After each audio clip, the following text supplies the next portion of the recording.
नमस्कार, आप देख रहे हैं अपना बिहार। मैं हूं आपके साथ विभा उपाध्याय। भ्रष्टाचार भ्रष्टाचार भ्रष्टाचार।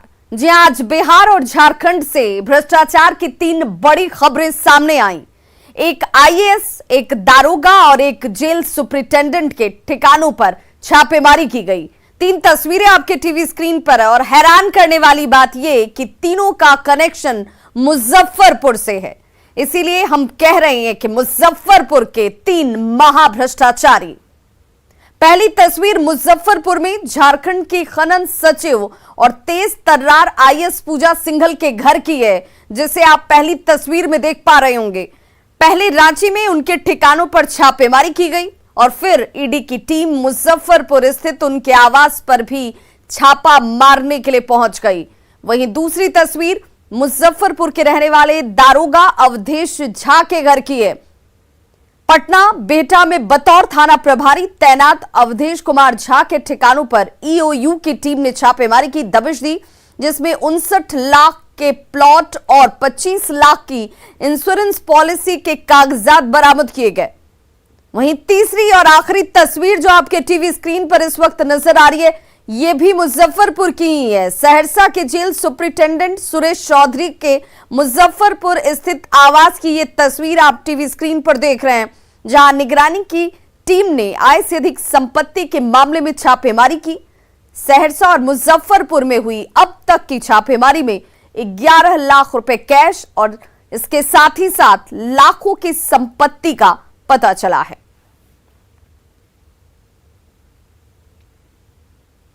तो आईएएस और झारखंड की खनन सचिव के ठिकानों पर पहले रांची ईडी ने छापेमारी की और उनके सीए के घर पर भी छापा मारा गया, जिसमें 17 करोड़ रुपए बरामद किए गए और जिसके बाद ईडी की टीम मुजफ्फरपुर स्थित उनके घर पहुंची, लेकिन यहां कोई था नहीं।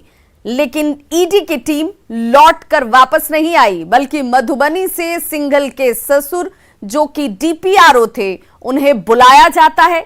साथ में सिंघल की सास भी आई, जिसके बाद उनके आने पर छापेमारी की ये पूरी की पूरी कार्रवाई जो है वो शुरू कर दी गई। और तस्वीर आप उसी आवास की देख रहे हैं, मुजफ्फरपुर का यह आवास, जहां पर ससुर और सास के आने का इंतजार किया गया और आने के बाद कार्रवाई करने की पूरी तैयारी में ईडी की टीम यहां पर मुस्तैद नजर आई। झारखंड की महिला आईएएस पूजा सिंघल के अलग अलग ठिकानों पर लगातार ईडी छापेमारी कर रही है और मुजफ्फरपुर के जगदीशपुर लेन में भी जो ये आवास दिख रही है, आलीशान भवन जो देख रहे हैं, यहाँ पर छापेमारी लगातार जारी है। ईडी की टीम सवेरे से यहाँ पर मौजूद है और यह घर पूजा सिंघल के पति अभिषेक और उनके ससुर यानी पूजा सिंघल के ससुर कामेश्वर झा के नाम है और उन्हें भी बुलाया गया है। वो यहाँ पर नहीं थे तो उन्हें दरभंगा से बुलाया गया है। तमाम लोग जो हैं यहाँ पर पहुंचे हैं और अभी भी लगातार बीते कई घंटों से यहाँ पर जांच चल रही है। तो पूजा सिंघल जो कि झारखंड की एक सीनियर आईएएस हैं और उनके 18 ठिकानों पर जांच चल रही है, छापेमारी चल रही है, ईडी कार्रवाई कर रही है और मुजफ्फरपुर में भी घंटों से कार्रवाई चल रही है।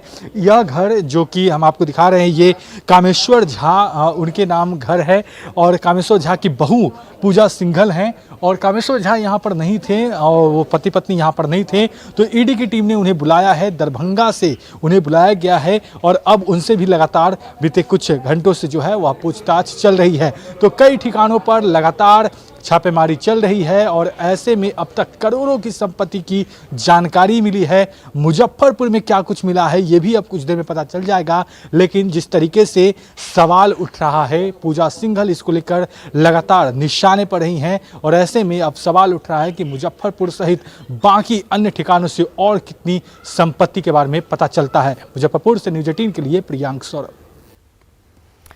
सीएए यानी कि नागरिकता संशोधन कानून, और इस कानून को लेकर कल बंगाल में अमित शाह ने बड़ा बयान दिया और कहा कि कोरोना के खत्म होते ही सीएए को जमीन पर उतार दिया जाएगा, जिस पर आज बिहार के मुख्यमंत्री नीतीश कुमार ने भी अपना रुख साफ कर दिया।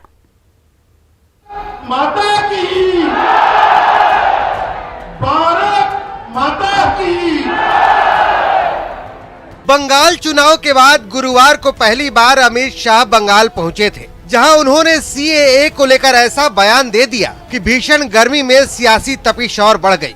सुनिए सिलीगुड़ी में अमित शाह ने सीएए को लेकर क्या कुछ कहा था। मैं आज कहकर जाता हूं, कोरोना की लहर समाप्त होते ही सीएए को हम जमीन पर उतारेंगे और हमारे भाइयों को नागरिकता देंगे। ममता दीदी, आपको यही चाहती हो कि घुसपैठ चलती रहे और बंगाल से जो शरणार्थी आए हैं उनको नागरिकता न मिले, मगर कान खोलकर तृणमूल वाले सुन ले, सीए वास्तविकता था, वास्तविकता है और वास्तविकता रहने वाला है। इसमें आप कुछ नहीं बदल सकते हो। मतलब जैसे ही कोविड संक्रमण खत्म होगा, सीएए जमीनी स्तर पर लागू कर दिया जाएगा। गृह मंत्री शाह के इस बयान पर जब मीडिया ने नीतीश कुमार से सवाल पूछा, तो नीतीश कुमार ने भी इसका जवाब कोरोना के कलेवर में ही दे दिया और कहा कि अभी तो कोरोना बढ़ रहा है। अमित शाह ने कहा है कि कोरोना काल के बाद सीए लागू किया जाएगा।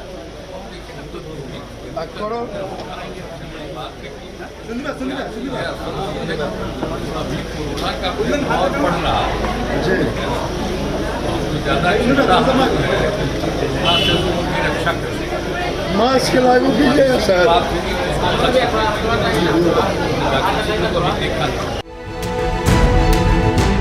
करीब 3 सालों पहले जब केंद्र सरकार ने नागरिकता संशोधन कानून यानी सीएए लागू करने की बात कही थी, तो पूरे देश में इसे लेकर तीखी प्रतिक्रिया हुई थी। काफी विवाद भी हुआ था। इसके बाद ऐसा लगा कि सरकार फिलहाल इसे लागू नहीं करने वाली है, लेकिन अब फिर केंद्रीय गृह मंत्री अमित शाह ने बंगाल दौरे में इसे लागू करने की बात कहकर माहौल को गरमा दिया है। पटना से न्यूज 18 के लिए रवि एस नारायण के साथ ब्यूरो रिपोर्ट, न्यूज 18 नेटवर्क। सियासत में एंट्री के साथ ही कल पीके ने लालू और नीतीश के 3 दशक के शासन को कटघरे में खड़ा कर दिया, जिस पर आज नीतीश कुमार ने मुस्कुराते हुए जवाब दिया और साफ कहा कि मौजूदा वक्त में बयानों का नहीं, सत्य का महत्व है, जो बिहार में दिख रहा है।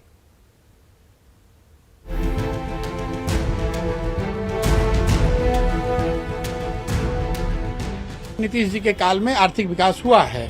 मैं ये कह रहा हूं कि सड़कें और बिजली बनी है, लेकिन ये सच्चाई है। तो दूसरी सच्चाई ये भी है कि इन सब के बावजूद बिहार आज सबसे पिछड़ा राज्य है। दूसरी पार्टियों के लिए रणनीति बनाने वाले पीके ने सियासत में एंट्री के साथ ही लालू और नीतीश के 30 सालों के शासन पर सवाल उठा दिया था, जिस पर 24 घंटे के भीतर सीएम नीतीश कुमार ने मुस्कुराते हुए करारा जवाब दे दिया।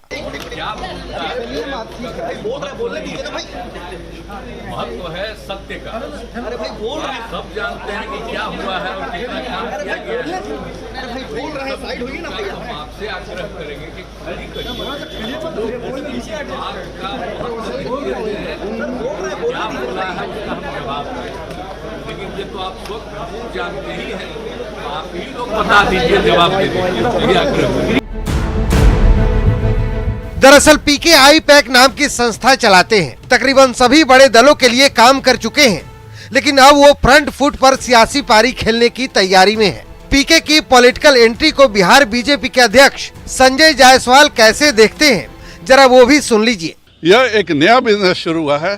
पहली बार है कि कोई राजनीतिक धंधेबाज जिसका धंधा राजनीति हो, वह अब आए हैं कि हम समाज के लिए काम करेंगे। तो राजनीतिक धंधेबाज हैं तो जानते हैं कि लॉन्ग टर्म कैसे धंधा चलाना है, लेकिन यह एक अच्छा प्रयोग है कि जिसके लिए राजनीति धंधा हो वह राजनीति करे। तो देखते हैं। सुशासन पर पीके के सवालों का नीतीश कुमार और बीजेपी ने मुंहतोड़ जवाब दिया है। उम्मीद है कि पीके की एंट्री पर सियासी पारा अभी और चढ़ेगा। पटना से न्यूज 18 के लिए रवि एस नारायण के साथ शैलेंद्र कुमार की रिपोर्ट। तो सीएम नीतीश कुमार ने आज बिहार पशु विज्ञान विश्वविद्यालय के भवनों का शिलान्यास किया। 890 करोड़ की लागत से बन रहे अत्याधुनिक भवन में पशु चिकित्सा अस्पताल से लेकर शैक्षणिक परिसर, प्रशासनिक भवन और अतिथि गृह शामिल होंगे। ये भवन 5 अप्रैल 2025 तक तैयार किया जाएगा। ये वो डेडलाइन तय की गई है जिसमें पुराने जर्जर भवनों को हटाया जाएगा। इस तरह यहां पर भारत का सबसे बड़ा पशु चिकित्सा अस्पताल बन जाएगा। पशु चिकित्सा क्लिनिक परिसर में 224.53 एकड़ में भवन का निर्माण किया जाएगा, जिसमें पुरुष और महिला छात्रावास का निर्माण भी शामिल है। यहां 700 पुरुष छात्रावास और 350 महिला छात्रावास का निर्माण होगा। 50 कमरे इसमें होंगे और 50 कमरे का वैज्ञानिक प्रशिक्षण छात्रावास भी बनेगा, जिसमें शोध किए जा पाएंगे।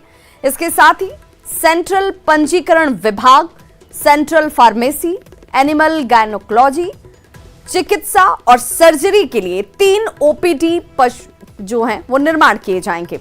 पशुओं के जांच के लिए सीटी स्कैन, सीएमआर, एक्सरे और अल्ट्रासोनोग्राफी की भी व्यवस्था इसमें होगी। बड़े और छोटे पशुओं के लिए आइसोलेशन वार्ड होंगे।